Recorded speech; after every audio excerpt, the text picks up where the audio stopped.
Europrivacy was developed through the European Research Program. So we started before even the adoption of the GDPR 12 years ago. It gives you an idea of the time perspective also.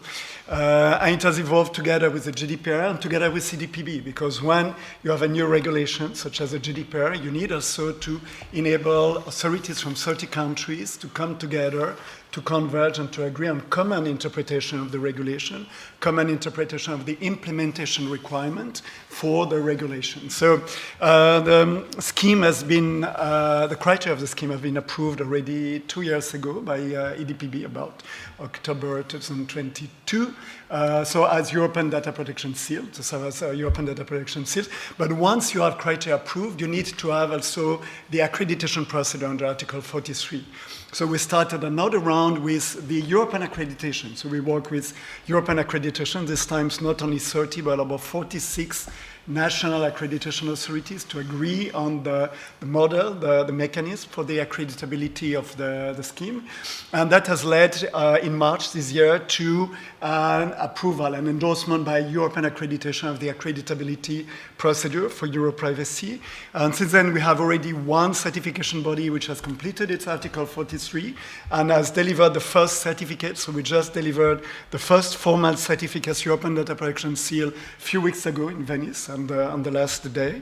And we now have quite a number of other certification bodies which are going through the procedure with the national authorities. But it requires for each and every national authorities to implement the Article 43 procedure, which takes time. But we know that some partners of Europrivacy have clients waiting since 2 years to be certified formally. So there is a lot of demand. It's coming, it takes time, but as we say in Italian, chi va piano va sano e va lontano. It means that it was important from the European perspective, I would say. I cannot speak on behalf of the authorities, but I let the EDPB members correct or rectify.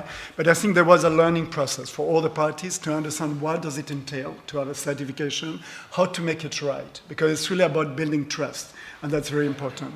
Apart from that, we worked a lot in building an ecosystem, because coming from the research, we decided to focus on our role as scheme owner, and then to make the scheme available for free to qualified partners. So implementers, law firms, solution providers, certification bodies, through a selection process to ensure we have only qualified entities. And we now have the pleasure to have a very top-level ecosystem. We have the largest law firms in the world, including one of the official sponsors of this conference, Denton. I see who is here. We have the big consulting firms. We have the largest certification bodies on board. We have the solution providers like OneTrust and others who came together to say, yeah, let's try to facilitate the implementation. And that's very important. And just to give you an idea, we have also quite a number of online resources to support the implementation. And for instance, for the Academy, we have over 1,000 legal experts from all over Europe and beyond Europe who have registered to learn how to use Europrivacy on a professional basis. So really nice ecosystem. Now the next steps will be really to start having certification body accredited under Article 43 to be able to address the market demand. So let me just give you an idea, and that also highlights the vision. When we developed Europrivacy, the idea was not to say, oh, let's develop a scheme to propose a certification. The idea was quite different. It was very much holistic.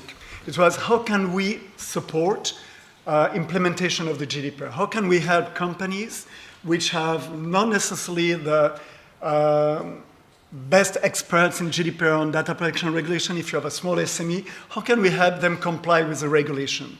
So the whole process was to support the implementation and then the certification and the evaluation of the compliance. So the process is very simple and it's very interesting because it's a kind of natural continuation of the compliance. So what you need to do as a company anyway is to comply with the law. Whether you're a company or public administration, you need to comply with the law. So you have a lot of work to ensure that you adapt your process, you set in place the adequate organizational and technological measures. Then what you do, you use the criteria to document your compliance. And that is very interesting because even before any certification, by using criteria which have been endorsed and recognized by 30 national authorities, And that's really a lot. It means 30 countries. That's why EDPB needs to take time to really build this consensus, because when you have criteria approved by EDPB, it means that behind it you have 30 national authorities with their own national regulation, with their own history, who agree on common criteria. To say this is adequate for each one of our national jurisdictions. So once you use the criteria, you can use them just to document your compliance, to already identify potential non-conformities or blind spots you may have had in your implementation, and then to document your compliance. And by doing that, you already reduce the risk. You can even stop here. You don't need to certify. You already have a nice achievement, which is to reduce the risk for you as a company. And then what is very interesting, and that's something which for us is very interesting because it's a paradigm shift for the compliance of the GDPR, is when you start certifying a data processing, what happens, you can start valuing your compliance.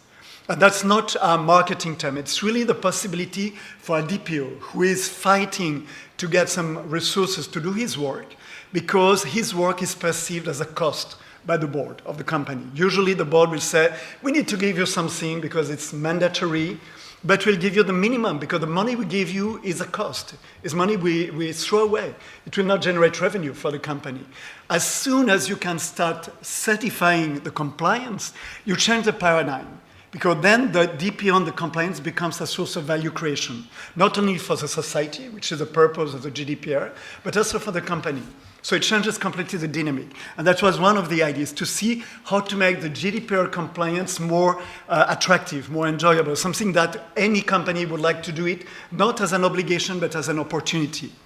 And then you value your compliance. And then after it, of course, you need to maintain. And the idea on one of the main objectives, it looks, again, maybe strange or bizarre, but since almost the beginning of the project, we said if you want GDPR to work, we need to make it enjoyable. There is no reason to make GDPR painful. It is important. It is something we should all support.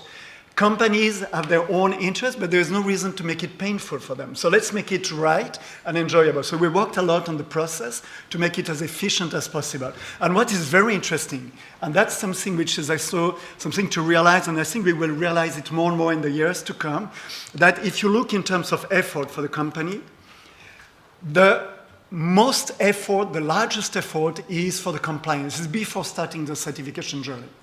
So where you need really to invest a lot of energy is to comply with the regulations, to adapt your procedures.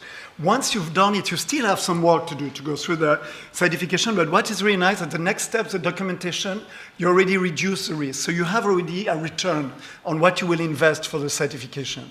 And then once you start certifying your compliance, you start valuing your compliance. And there is a really virtuous evolution. That's why we are quite confident that in the future, certification will be something more and more common, because it's a kind of natural way to move from all the sweat and effort to comply with the regulation to being able to value what you have done, to recognize the work of the DPO. Not only to call the DPO when there is a data breach, but to give the positive side of the DPO, to say how much value it creates for the company to anchor the compliance in the DNA of the company, in the culture of the company, in the process, in the design approach.